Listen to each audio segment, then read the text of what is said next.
कारण कि साधारण वातावरण में भले तत्व की अपेक्षा बुरे तत्व अधिक होते हैं।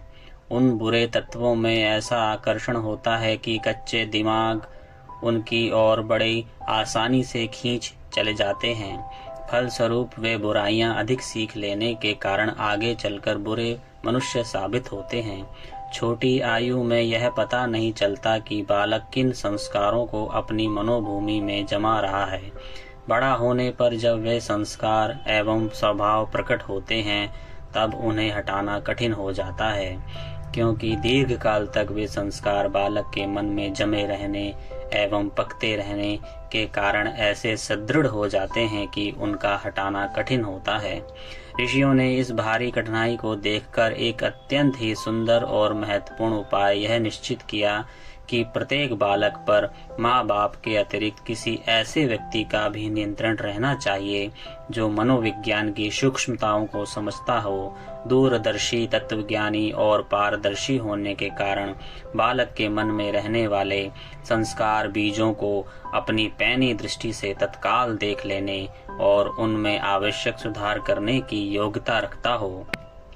ऐसे मानसिक नियंत्रण करता कि उन्होंने प्रत्येक बालक को अनिवार्य आवश्यकता घोषित की।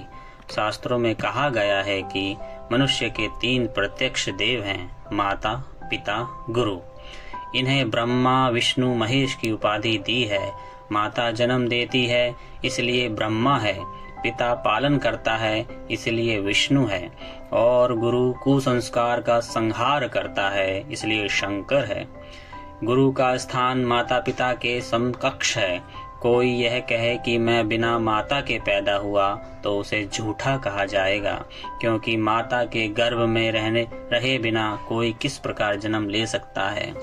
इसी प्रकार कोई यह कहे कि मैं बिना बाप का हूँ तो वह वर्ण शंकर कहा जाएगा, क्योंकि जिसके बाप का पता ना हो ऐसे बच्चे तो वैश्याओं के यहाँ पैदा होते हैं।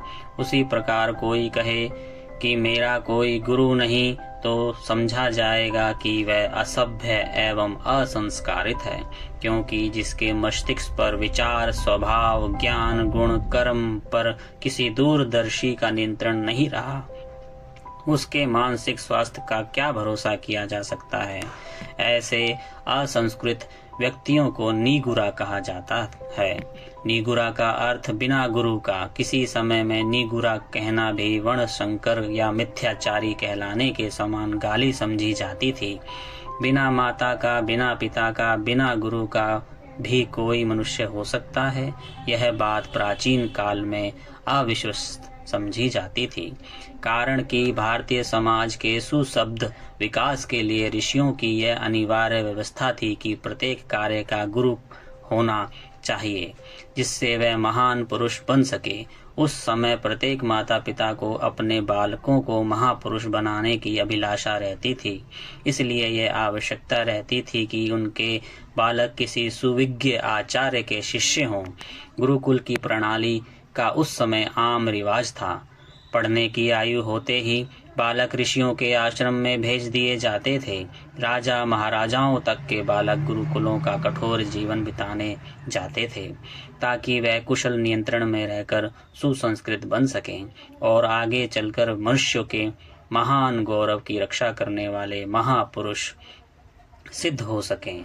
मैं अमुक आचार्य का शिष्य हूँ, यह बात बड़े गौरव के साथ कही जाती थी। प्राचीन परिपाटी के अनुसार जब कोई मनुष्य किसी दूसरे का परिचय देता था तो कहता था, मैं अमुक आचार्य का शिष्य, अमुक पिता का पुत्र, अमुक गोत्र का, अमुक नाम का व्यक्ति हूँ।